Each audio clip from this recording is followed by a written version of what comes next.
ನಮಸ್ಕಾರ ವೀಕ್ಷಕರೇ, ಮದರ್ಸ್ ರೆಸಿಪೀಸಿಗೆ ಸ್ವಾಗತ. ಇವತ್ತು ನಾವು ತುಂಬ ಸಾಫ್ಟಾಗಿ ಇಡ್ಲಿ ಹೇಗೆ ಮಾಡೋದು ಅಂತ ನೋಡೋಣ ಬನ್ನಿ. ಇಲ್ಲಿ ನಾನು 1 ಕಪ್ ಉದ್ದಿನ ಬೇಳೆನ ನೀರು ಹಾಕಿ ಚೆನ್ನಾಗಿ ತೊಳೆದು ಒಂದು 6 ಗಂಟೆಗಳ ಕಾಲ ನೆನೆಸಲಿಕ್ಕೆ ಇಡ್ತಾ ಇದ್ದೇನೆ. ಹಾಗೆಯೇ 2 ಕಪ್ ಇಡ್ಲಿ ಅಕ್ಕಿಯನ್ನು ನೀರಲ್ಲಿ ಚೆನ್ನಾಗಿ ತೊಳೆದ್ಬಿಟ್ಟು ಇದನ್ನು ಕೂಡ ಒಂದು 6 ಗಂಟೆಗಳ ಕಾಲ ನೆನೆಸಲಿಕ್ಕೆ ಇಡಿ. ಇವಾಗ ಒಂದು ಮಿಕ್ಸಿ ಜಾರಿಗೆ ಉದ್ದಿನ ಬೇಳೆನ ಹಾಕಿ ಸ್ವಲ್ಪ ನೀರು ಹಾಕಿ ನುಣ್ಣಗೆ ರುಬ್ಕೊಳ್ಳಿ. ಇವಾಗ ರುಬ್ಬಿ ಆದಮೇಲೆ ಇದನ್ನೊಂದು ಪಾತ್ರೆಗೆ ಹಾಕಿಡಿ. ಆಮೇಲೆ ಅಕ್ಕಿಯನ್ನು ಕೂಡ ಅದೇ ಮಿಕ್ಸಿ ಜಾರಿಗೆ ಹಾಕಿ ಸ್ವಲ್ಪ ನೀರು ಹಾಕ್ಕೊಂಡು ರವೆ ಥರ ರುಬ್ಕೊಳ್ಳಿ.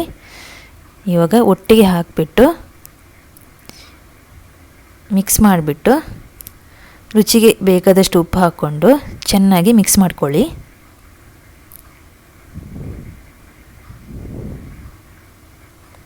ಈ ರೀತಿ ಮಿಕ್ಸ್ ಮಾಡಿ ಆದಮೇಲೆ ಇದನ್ನು ಒಂದು 8 ಗಂಟೆಗಳ ಕಾಲ ಇದನ್ನು ಹೀಗೆ ಮುಚ್ಚಿಡಿ. ಇವಾಗ ನೋಡಿ ಹಿಟ್ಟು ರೆಡಿಯಾಗಿದೆ. ಇದನ್ನು ಸ್ವಲ್ಪ ಕಲಡಿಸ್ಕೊಳ್ಳಿ. ಇಲ್ಲಿ ನಾನು ಕುಕ್ಕರಿಗೆ 2 ಗ್ಲಾಸ್ ನೀರು ಹಾಕಿಬಿಟ್ಟು ಕುದಿಲಿಕ್ಕೆ ಇಟ್ಟಿದ್ದೀನಿ.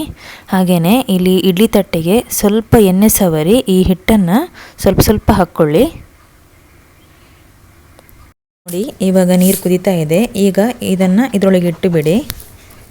ಇವಾಗ ಇಲ್ಲಿ ರಬ್ಬರ್ ತೆಗೆಯೋ ಅವಶ್ಯಕತೆ ಇಲ್ಲ, ಆದರೆ ವಿಷಲ್ ತೆಗೆದು ಬಿಡಿ. ಹಾಗೆಯೇ ಇದನ್ನು 15 ನಿಮಿಷಗಳ ಕಾಲ ಮೀಡಿಯಮ್ ಫ್ಲೇಮಲ್ಲಿ ಇಟ್ಟು ಬೇಯಿಸ್ಕೊಳ್ಳಿ. ಇವಾಗ ನೋಡಿ 15 ನಿಮಿಷ ಆಗಿದೆ. ಇಡ್ಲಿ ಚೆನ್ನಾಗಿ ಬೆಂದಿದೆ ಇಲ್ವಾ ಅಂತ ನೋಡಲಿಕ್ಕೆ ಯಾವುದಾದ್ರೂ ಒಂದು ಸ್ಪೂನ್ ಹಾಕಿ ನೋಡಿ ಅಂದ್ಕೊಂಡಿಲ್ಲ, ಇಡ್ಲಿ ಬೆಂದಿದೆ. ನೋಡಿ ಎಷ್ಟು ಸಾಫ್ಟಾಗಿ ಬಂದಿದೆ ಇಡ್ಲಿ.